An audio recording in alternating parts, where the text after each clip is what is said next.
Good morning. Sugonam farm ஹவுஸ்லேருந்து பேசுகிறேன்.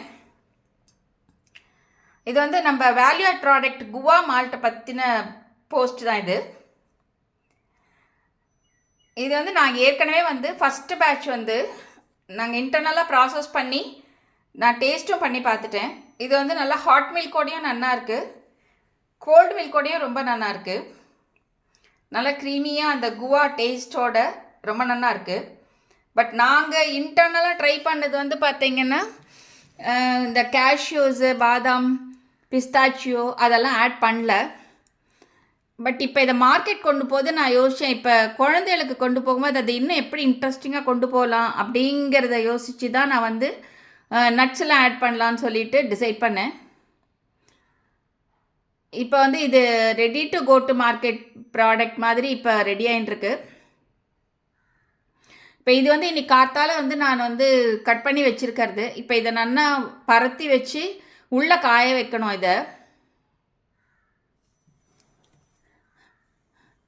இது வந்து 1 day ட்ரைடு. நேற்று நம்ம உள்ளே காய வச்சது இப்போ வந்து மாடிக்கு எடுத்துன்னு போய் இன்னும் கொஞ்சம் நல்லா பெரிய தட்டில் போட்டு காய வைக்கணும். இது வந்து ஃபுல்லி ட்ரைடு. இப்போ வந்து இதை வந்து நான் மிக்சியில் போட்டு ஒரு கோர்ஸ் பவுடராக நான் அரைச்சிடுவேன் before it goes to mill.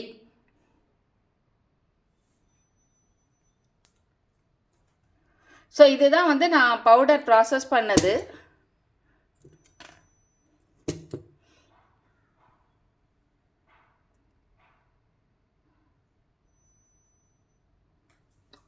ஆக்சுவலாக இது கலர் வந்து ரொம்ப வேரியண்ட்டாக இருக்குது. இது நல்லா பிரைட்டாக இருக்குது, ஆனால் வந்து வீடியோவில் வந்து கொஞ்சம் ரொம்ப லைட்டாக தெரியறது.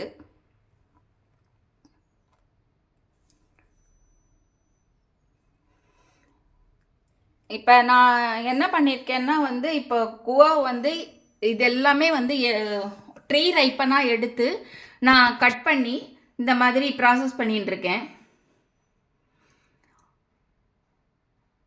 ஆனால் என்னென்னா இது வந்து ட்ரை ஆகிடுச்சுன்னா ரொம்ப தின்னாகிடுறது, ரொம்ப லைட் வெயிட் ஆகிடுறது. ஸோ இப்போ நான் ஒரு 2 kgs ஒரு பவுடர் நம்ம எடுக்கணும் அப்படின்னா கிட்டத்தட்ட வந்து ஒரு 20 to 22 kgs குவா வந்து ப்ராசஸ் பண்ண வேண்டியிருக்கு. அப்போ தான் வந்து நமக்கு வந்து 2 kgs பவுடர் கிடைக்கும். ஆனால் அது திருப்பி சேவ் பண்ணமான்னு தெரியல. ஏன்னா அது வந்து ஃபஸ்ட் டைம் நான் வந்து மில்லு கொடுத்து அனுப்புறது ஃபஸ்ட் டைம். ஸோ அப்போ அதில் இன்னும் சேவ் பண்ண வேண்டியிருந்தால் இன்னும் கூட அந்த குவான்டிட்டி கொஞ்சம் குறையும். ஒரு அட்வான்டேஜ் என்னென்னா இது நம்ம ஃபார்ம்லேருந்து இருக்கிறதுனால வேஸ்ட் அப்படிங்கிறது பெருசாக எதுவும் இருக்காது. இப்போ நான் வந்து குவா எடுத்துன்னு வரச்சே வந்து பார்த்திங்கன்னா 1 kgனா ப்ரிசைஸாக 1 kg அப்படி போட்டெல்லாம் ப்ராசஸ் பண்ண மாட்டேன். கூட வந்து ஒரு 200 grams பக்கம் போடுவேன். ஸோ அப்போ வந்து அந்த 20 kgsன்றது டெஃபினெட்லி இட் இஸ் மோர் தான், நாட் லெஸ், ஒரு 2 kgs பண்ணுறதுக்கு. அதே மாதிரி இப்போ வேஸ்ட் அப்படின்னா வந்து நம்ம இப்போ ஒரு பழம் நன்னால அப்படின்னா அதை ரிமூவ் பண்ணிட்டோம்னா நான் இன்னொன்று வந்து அதை ரீப்ளேஸ் பண்ணிவிடுவேன். ஆனால் அது நம்மளுக்கு வேஸ்ட்டில் தட் கோஸ் டு கம்போஸ்ட். கொஞ்சம் ட்ரையாக இருக்கிற ஃப்ரூட்டாக இருந்ததுன்னா நான் வந்து கன்காக்ஷனுக்கு கொண்டு போகிறது, அந்த மாதிரி ஐ வில் டிசைடு. இது நம்ம ஃபார்மாக இருக்கிறதுனால I am working on pricing which is competitive. Also like it's good to people are consumers. அதுதான். இதே நம்ம கடையில் வாங்கி ஒரு ஆர்கானிக் ஸ்டோரில் போயிட்டு இந்த மாதிரி ஃப்ரூட் வாங்கி பண்ணணும் அப்படின்னா அந்த காம்படிட்டிவ் எட்ஜ் எனக்கு கிடைக்காது. ஒன்று வந்து பார்த்திங்கன்னா அந்த ப்ரைஸ் ஆஃப் குவா ஒன்று, ரெண்டாவது வந்து பார்த்திங்கன்னா இந்த ட்ரீ ரைப்பன் அப்படிங்கிறது அதில் வந்து கம்ப்ளீட்லி நாக்ட் அவுட்டு. ஏன்னா நானே வந்து என்னோடய குவாவில் இப்போ ரீசெண்டாக ஷாப்ஸ்க்கு கொடுக்க ஆரம்பிச்சிருக்கேன் போன பட்டத்துலேருந்து. ஏன்னா நிறைய காய்க்கிறது, அதனால் கிட்டத்தட்ட ஒரு வாரத்துக்கே ஒரு 80 to 100 கிலோ காய்க்க வச்சேன். என்னால் அது வந்து எல்லாமே வந்து அவ்வளோ கன்சியூமர்ஸ் இல்லை.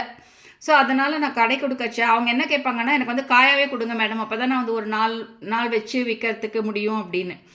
ஸோ அப்போ உங்களுக்கு காயாக பறித்து அது பழுக்கிறதுல இருக்கிற டேஸ்ட்டும் ட்ரீ ரைப்பனும் கண்டிப்பாக வேரியண்ட் இருக்கும். ஸோ அதுதான் நம்மளோட பிக்கெஸ்ட் அட்வான்டேஜும் இதில்.